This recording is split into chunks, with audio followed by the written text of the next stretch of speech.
Iran ಮತ್ತು Israel ನಡುವಿನ ಯುದ್ಧ ಇದೀಗ ನಮ್ಮ ಭಾರತದ ಸಮೀಪಕ್ಕೂ ಕೂಡ ಬಂದಿದೆ. ನಮ್ಮ ಭಾರತದ ಸಮುದ್ರದಲ್ಲೂ ಕೂಡ ದಾಳಿಗಳು ನಡೆದಿದ್ದಾವೆ. ವೀಕ್ಷಕರೇ, ಯುನೈಟೆಡ್ ಮೀಡಿಯಾದ ಮತ್ತೊಂದು ಹೊಸ ವಿಡಿಯೋಗೆ ಎಲ್ಲರಿಗೂ ಕೂಡ ಸ್ವಾಗತ. ತಮ್ಮೆಲ್ಲರಿಗೂ ಕೂಡ ಗೊತ್ತು, ಇವತ್ತಿಗೆ 6ನೇ ದಿನ ಇರಾನ್ ಮತ್ತು ಇಸ್ರೇಲ್ ನಡುವಿನ ಯುದ್ಧ ಆರಂಭವಾಗಿ ಎರಡೂ ದೇಶಗಳಲ್ಲೂ ಕೂಡ ಸಾಕಷ್ಟು ಸಾವು ನೋವುಗಳಾಗಿದ್ದಾವೆ. ಈ ಕಡೆ ಇರಾನ್ನಲ್ಲೂ ಕೂಡ ಸಾವು ನೋವುಗಳು ಹೆಚ್ಚು ಆಗಿದ್ದಾವೆ ಅಂತ ಹೇಳಿದ್ರೆ ತಪ್ಪಾಗಲ್ಲ ಅಂತ ಅಂದ್ಕೊಳ್ತೀನಿ ವೀಕ್ಷಕರೇ. ಇರಾನ್ ಮೇಲೆ ಇಸ್ರೇಲ್ನೊಟ್ಟಿಗೆ ಸೇರಿ ದಾಳಿಯನ್ನು ಮಾಡ್ತಿರುವಂಥ ಅಮೆರಿಕ ಇರಾನನ್ನು ಮಾತುಕತೆಗೆ ಕರೆದ್ರೂ ಕೂಡ ಇರಾನ್ ಅದಕ್ಕೆ ಒಪ್ಪಿಗೆಯನ್ನು ನೀಡ್ತಾ ಇಲ್ಲ. ಈ ಕಡೆ ನಮ್ಮ ಸರ್ವೋಚ್ಚ ನಾಯಕ ಅಲಿ ಖಮೇನಿ ಅವರ ಹತ್ಯೆ ಆಗಿದೆ. ಸೊ ಅವರೇ ಇಲ್ಲ ಅಂದಮೇಲೆ ನಮಗೆ ಮಾತುಕತೆಯ ಅವಶ್ಯಕತೆ ಇಲ್ಲ, ನಾವೀಗ ಮಾಡು ಇಲ್ಲಾಂದರೆ ಮಡಿ ಅನ್ನುವಂಥ ಒಂದು ನಿರ್ಧಾರದಲ್ಲಿ ಇದ್ದೀವಿ. ಅಂದರೆ ನಾವೀಗ ಹೋರಾಡ್ತೀವಿ ಇಲ್ಲ ಸಾಯ್ತೀವಿ ಅನ್ನುವಂಥ ಒಂದು ನಿರ್ಧಾರದಲ್ಲಿ. ಸೊ ಅದೇ ಒಂದು ಕಾರಣದಿಂದ ಇವತ್ತಿಗೂ ಕೂಡ ಈ ಒಂದು ಯುದ್ಧ ದಿನ ಹೆಚ್ಚಾಗ್ತಾ ಇದೆ ಅಂದರೆ ತಪ್ಪಾಗಲ್ಲ ಅಂತ ಅಂದ್ಕೊಳ್ತೀನಿ ವೀಕ್ಷಕರೇ.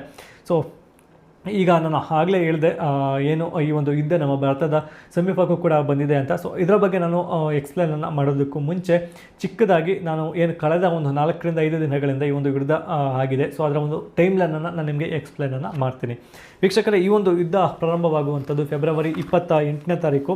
ಈ ಕಡೆ ಅಮೆರಿಕ ಮತ್ತು ಇಸ್ರೇಲ್ ಎರಡೂ ದೇಶಗಳು ಸೇರಿ ಇರಾನ್ ಮೇಲೆ ದಾಳಿಯನ್ನು ಮಾಡುತ್ತೆ. ಈ ಒಂದು ದಾಳಿಯನ್ನು ಈ ಕಡೆ ಇಸ್ರೇಲ್ ಆಪರೇಷನ್ ಲಯನ್ಸ್ ರೋರ್ ಅಂತ ಕರೆಯುತ್ತೆ, ಮತ್ತು ಅಮೆರಿಕ ಇದನ್ನು ಆಪರೇಷನ್ ಎಪಿಕ್ ಫ್ರೀ ಅಂತ ಕರೆಯುತ್ತೆ ವೀಕ್ಷಕರೇ. ಸೊ ಇವರು ಮೇಯ್ನಾಗಿ ದಾಳಿಯನ್ನು ಮಾಡ್ತಿದ್ದಂಥದ್ದು ಬಂದು ಇರಾನ್ನ ನ್ಯೂಕ್ಲಿಯರ್ ಕೇಂದ್ರಗಳು ಯಾವುದೆಲ್ಲ ಇದೆ ಸೊ ಅದರ ಮೇಲೆ, ಆ್ಯಂಡ್ ಅದರ ಜೊತೆಗೆ ಸೇನಾ ತಾಣಗಳ ಮೇಲೆ, ಅಂದರೆ ಏನು ಮಿಲಿಟರಿ ಕ್ಯಾಂಪ್ಸ್ಗಳಿದ್ವು ಇರಾನಿಂದು, ಸೊ ಅದರ ಮೇಲೆ ದಾಳಿಯನ್ನು ಮಾಡ್ತಾಯಿದ್ರು. ಆ್ಯಂಡ್ ಅದರ ಜೊತೆಗೆ ಇರಾನ್ನ ಪ್ರಮುಖ ನಾಯಕರುಗಳನ್ನು ಗುರಿಯಾಗಿಸ್ಕೊಂಡು ಇವರು ದಾಳಿಯನ್ನು ಮಾಡ್ತಾ ಇದ್ದಾರೆ ವೀಕ್ಷಕರೇ. ಮತ್ತು ಆ ದಾಳಿಯಲ್ಲಿ ಪ್ರಮುಖವಾಗಿ ಇರಾನ್ನ ಸರ್ವೋಚ್ಚ ನಾಯಕ ಅಲಿ ಖಮೇನಿ ಅವರ ಒಂದು ಹತ್ಯೆ ಕೂಡ ಆಗುತ್ತೆ. ಸೊ ಇವತ್ತು ಇರಾನ್ ಇಷ್ಟೊಂದು ರ್ಯಾಶ್ ಆಗಿ, ಆ್ಯಂಡ್ ಅದರ ಜೊತೆಗೆ ಇನ್ನಷ್ಟು ದೊಡ್ಡ ಮಟ್ಟದಲ್ಲಿ ಈ ಒಂದು ಯುದ್ಧ ವಿಸ್ತರಣೆ ಆಗ್ತಾ ಇದೆ ಅಂದರೆ ಸೊ ಅದು ಕೂಡ ಕಾರಣ ಅಂತಲೇ ಹೇಳ್ಬೋದು. ಆ್ಯಂಡ್ ಅದರ ಜೊತೆಗೆ ಅಲ್ಲಿಯ ಜನರ ಮೇಲೂ ಕೂಡ ದಾಳಿಯನ್ನು ಮಾಡಿ ಅವರ ಹತ್ಯೆಯನ್ನು ಕೂಡ ಈ ಅಮೆರಿಕ ಮತ್ತು ಇಸ್ರೇಲ್ ಸೇನೆ ಮಾಡ್ತು ಅಂದರೆ ತಪ್ಪಾಗಲ್ಲ ಅಂತ ಅಂದ್ಕೊಳ್ತೀನಿ. ಒಂದೇ ಶಾಲೆಯ 200 ವಿದ್ಯಾರ್ಥಿಗಳನ್ನು ಕೂಡ ಇವರು ಹತ್ಯೆಯನ್ನು ಮಾಡಿದರು, ದಾಳಿಯನ್ನು ಮಾಡಿ ವೀಕ್ಷಕರೇ. ಸೊ ಅವತ್ತು ದಾಳಿಯನ್ನು ಮಾಡಿದ ನಂತರ ಇರಾನ್ ಕೂಡ ಸುಮ್ಮನೆ ಇರಲಿಲ್ಲ. ಅದಕ್ಕೆ ಪ್ರತಿ ದಾಳಿಯಾಗಿ ಇಸ್ರೇಲ್ ಮತ್ತು ಅಮೆರಿಕದ ಈ ಏನೆಲ್ಲ ಸೇನಾ ಪಡೆಗಳಿತ್ತು ಸೊ ಅದರ ಮೇಲೂ ಕೂಡ ದಾಳಿಯನ್ನು ಮಾಡೋದಕ್ಕೆ ಮುಂದೆ ಆಗುತ್ತೆ ವೀಕ್ಷಕರೇ. ಆ್ಯಂಡ್ ಅದರ ಜೊತೆಗೆ ಇನ್ನೊಂದು ಆಶ್ಚರ್ಯ ಪಡೆಯುವಂಥದ್ದು ಏನು ಅಂದರೆ, ಇಲ್ಲಿ ಯುದ್ಧ ಇರುವಂಥದ್ದು ಬಂದು ಇಸ್ರೇಲ್ ಮತ್ತು ಇರಾನ್ಗೆ. ಸೊ ಬಟ್ ಇಲ್ಲಿ ಇರಾನು ಪ್ರತಿ ದಾಳಿಯಾಗಿ ಇಲ್ಲಿ ಮಧ್ಯಪ್ರಾಚ್ಯ ದೇಶಗಳ ಮೇಲೂ ಕೂಡ ದಾಳಿಯನ್ನು ಮಾಡುತ್ತೆ. ಮಧ್ಯಪ್ರಾಚ್ಯ ದೇಶಗಳು ಅಂದರೆ ಯಾವುದೆಲ್ಲ ಬರುತ್ತೆ ಅಂದರೆ ಕತಾರ್, UAE, ದುಬೈ ಮತ್ತು ಬ್ಯಾರಿನು ಮತ್ತು ಕುವೆಟ್ಟು ಮತ್ತು ಓಮನ್ನಲ್ಲಿ ಏನು ಅಷ್ಟು ದಾಳಿಗಳು ನಡೆದಿಲ್ಲ. ಆದರೆ ಓಮನ್ನ ಒಂದು ಸಮುದ್ರ ಪ್ರದೇಶಗಳು ಮತ್ತು ಅಲ್ಲಿಯ ಒಂದು ಸಮುದ್ರ ತೀರಗಳಲ್ಲಿ ದಾಳಿಗಳು ಆಗಿರುವಂಥದ್ದು ವರದಿ ಆಗಿರುವಂಥದ್ದು ವೀಕ್ಷಕರೇ. ಸೊ ಇದಿಷ್ಟು ಬಂದು ಮೊದಲನೇ ದಿನ ಅಂದರೆ ಫೆಬ್ರವರಿ 28ನೇ ತಾರೀಕು ನಡೆದಿರುವಂಥ ಒಂದು ದಾಳಿಗಳು. ಸೊ ಮಾರ್ಚ್ 1ನೇ ತಾರೀಕು ಏನು ಇರಾನ್ ಇಸ್ರೇಲ್ ಮೇಲೆ ದಾಳಿಯನ್ನು ಮಾಡಿರುತ್ತೆ. ಸೊ ಅದರಿಂದ ಇರಾನ್ನಲ್ಲೂ ಕೂಡ ತುರ್ತು ಪರಿಸ್ಥಿತಿ ಉಂಟಾಗುತ್ತೆ ವೀಕ್ಷಕರೇ. ತಕ್ಷಣವೇ ಇರಾನ್ ದೇಶದಲ್ಲೂ ಕೂಡ ಸ್ಟೇಟ್ ಆಫ್ ಎಮರ್ಜೆನ್ಸಿಯನ್ನು ಘೋಷಣೆ ಮಾಡಲಾಗುತ್ತೆ, ಮತ್ತು ಶಾಲೆಗಳು ಮುಚ್ಚಲಾಗುತ್ತೆ. ಆ್ಯಂಡ್ ಅದರ ಜೊತೆಗೆ ಅಲ್ಲಿಯ ಜನರನ್ನು ಇಲ್ಲೆಲ್ಲಿ ಅಟ್ಯಾಕ್ ಆಗಿರುತ್ತೆ ಸೊ ಅಲ್ಲೆಲ್ಲ ಅವ್ರನ್ನ ಬಂಕರ್ಗಳಿಗೆ ಶಿಫ್ಟ್ ಮಾಡುವಂಥ ಒಂದು ಕೆಲಸ ಆಗುತ್ತೆ ವೀಕ್ಷಕರೇ.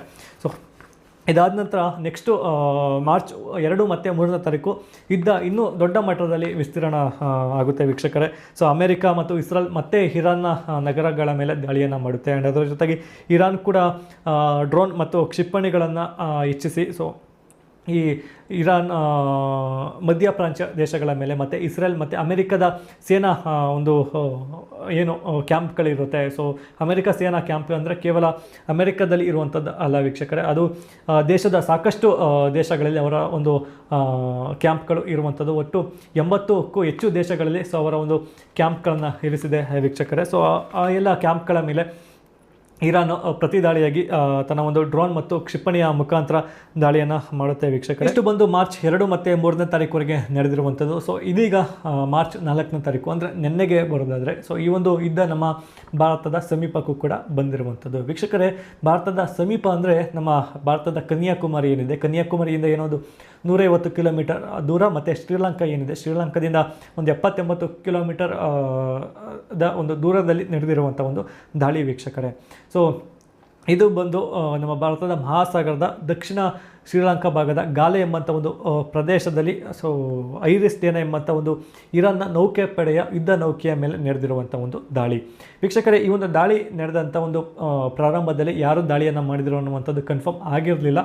ಸೊ ಯಾಕಂದರೆ ಈ ಒಂದು ದಾಳಿ ಬಂದು ಒಂದು ಸಬ್ಮೇರಿನಿಂದ ಆಗಿರುತ್ತೆ. ಸೊ ಹಾಗಾಗಿ ಈ ಕಡೆ ಇಸ್ರೇಲ್ ದಾಳಿ ಮಾಡ್ತಾ ಅಥವಾ ಅಮೇರಿಕ ದಾಳಿ ಮಾಡ್ತಾ ಅನ್ನುವಂಥದ್ದು ಗೊತ್ತಿರಲಿಲ್ಲ. ಬಟ್ ಇವತ್ತು ಕನ್ಫರ್ಮ್ ಆಗಿರುವಂಥದ್ದು. ಸೊ ಇದನ್ನು ಅಮೇರಿಕದ ಒಂದು ನೌಕಾಪಡೆಯ ಸಬ್ಮೆರಿನ್ ದಾಳಿಯನ್ನು ಮಾಡಿ ಸೊ ಆ ಒಂದು ನೌಕೆಯನ್ನು ಅಂದರೆ ಇರಾನ್ನ ನೌಕೆಯನ್ನು ನಾಶಪಡಿಸಿರುವಂಥದ್ದು.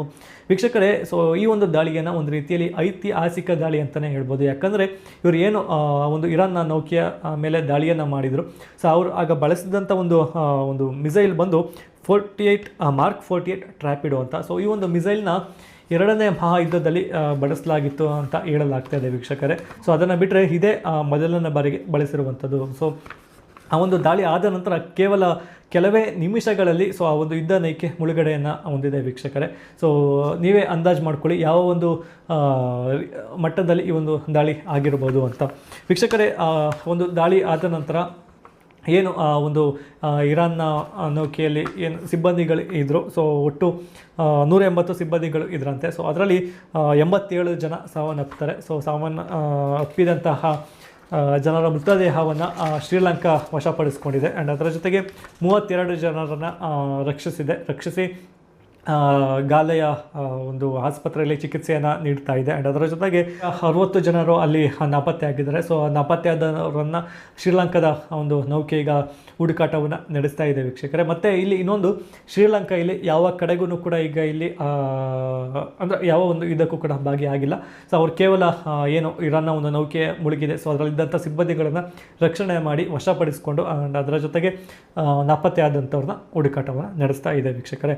ಸೊ ಇದೀಗ ನಾವೆಲ್ಲರೂ ಕೂಡ ಅಂದ್ಕೊಳ್ಬೋದು, ಸೊ ಈಗ ಇರಾನ್ನ ಒಂದು ನೌಕೆ ನಮ್ಮ ಭಾರತದ ಸಮೀಪಕ್ಕೆ ಹೇಗೆ ಬಂತು ಅಂತ. ವೀಕ್ಷಕರೇ, ಕೆಲವು ತಿಂಗಳುಗಳ ಹಿಂದೆ ನಮ್ಮ ಭಾರತದ ಆಂಧ್ರದಲ್ಲಿರುವಂಥ ವಿಶಾಖಪಟ್ಟಣದಲ್ಲಿ ಒಂದು ಇವೆಂಟ್ ನಡೀತಿರುತ್ತೆ, ಇಂಟರ್ನ್ಯಾಷನಲ್ ಫ್ಲೀಗ್ ರಿವ್ಯೂ ಅಂತ. ಆ್ಯಂಡ್ ಅದರ ಜೊತೆಗೆ ಮಿಲನ್ ನೆವಲ್ ಎಕ್ಸಸೈಸ್ ಅಂತ. ಸೊ ಈ ಒಂದು ಈವೆಂಟಿಗೆ ಇರಾನ್ನ ನೌಕೆಯು ಕೂಡ ಭಾಗಿಯಾಗಿರುತ್ತೆ. ಸೊ ಅದನ್ನು ಮುಗಿಸಿ ರಿಟರ್ನ್ ಆಗ್ತಾ ಇರಬೇಕಾದ್ರೆ ಈ ಒಂದು ದಾಳಿ ನಡೆದಿರುವಂಥದ್ದು. ಸೊ ಇದಕ್ಕೆ ಇರಾನ್ ಕೂಡ ಈಗ ಎಚ್ಚರಿಕೆಯನ್ನು ನೀಡಿರುವಂಥದ್ದು, ಅಮೆರಿಕ ಇದಕ್ಕೆ ಬೆಲೆಯನ್ನು ಕಟ್ಟಲೇಬೇಕಾಗುತ್ತೆ ಅಂತ. ವೀಕ್ಷಕರೇ, ಇಷ್ಟು ದಿನ ಇರಾನ್, ಇಸ್ರೇಲ್ ಮತ್ತು ಈ ಮಧ್ಯ ಪ್ರಾಚ್ಯ ದೇಶಗಳಲ್ಲಿ ನಡೆದಿದ್ದಂಥ ಒಂದು ದಾಳಿ ಇದಕ್ಕೆ ನಮ್ಮ ಭಾರತದ ಸಮೀಪದಲ್ಲೇ ನಡೆದಿದೆ. ಸೊ ನೋಡೋಣ ಮುಂದಿನ ದಿನಗಳಲ್ಲಿ ಏನೆಲ್ಲ ಆಗುತ್ತೆ ಅಂತ. ಆ್ಯಂಡ್ ಇದುವರೆಗೂ ಕೂಡ ಭಾರತ ಯಾವುದೇ ಒಂದು ಪ್ರತಿಕ್ರಿಯೆಯನ್ನು ನೀಡಿಲ್ಲ, ಅಂದರೆ ನಾವು ಯಾರಿಗೆ ಬೆಂಬಲವನ್ನು ನೀಡ್ತೀವಿ ಅಂತ. ಸೊ ಒಂದು ರೀತಿಯಲ್ಲಿ ಭಾರತಕ್ಕೂ ಕೂಡ ಒಂದು ರೀತಿಯಲ್ಲಿ ದೊಡ್ಡ ಒಂದು ಜಾಗತಿಕ ಪರಿಣಾಮವನ್ನು ಬೀಳದೆ ವೀಕ್ಷಕರೇ. ಯಾವುದರಲ್ಲಿ ಅಂದರೆ ಈ ಒಂದು ತೈಲವನ್ನು ಇಂಪೋರ್ಟ್ ಮಾಡ್ಕೊಳ್ಳೋದ್ರಲ್ಲಾಗಿರ್ಬೋದು, ಅಂದರೆ ಏನು LNG ಅಥವಾ ಪೆಟ್ರೋಲಿಯಂ ಅಥವಾ ಕ್ರೂಡ್ ಆಯಿಲನ್ನು ಇಂಪೋರ್ಟ್ ಮಾಡ್ತಾಯಿತ್ತು. ಸೊ ಅದಕ್ಕೆ ಸಂಬಂಧಪಟ್ಟಂತೆ ಸೊ ಇದ್ರ ಬಗ್ಗೆ ನಾನು ಮತ್ತೆ ಮುಂದಿನ ಒಂದು ವೀಡಿಯೋದಲ್ಲಿ ನಿಮಗೆ ಡೀಟೇಲಿಂಗಾಗಿ ಎಕ್ಸ್ಪ್ಲೇನನ್ನು ಮಾಡ್ತೀನಿ. ಸೊ ಇದಿಷ್ಟು ಇವತ್ತಿನ ಈ ಒಂದು ವಿಡಿಯೋ. ನಾನು ನಿಮಗೆ ಮುಂದಿನ ವೀಡಿಯೋಸ್ಗಳಲ್ಲಿ ಸಿಗ್ತೀನಿ. ಧನ್ಯವಾದಗಳು.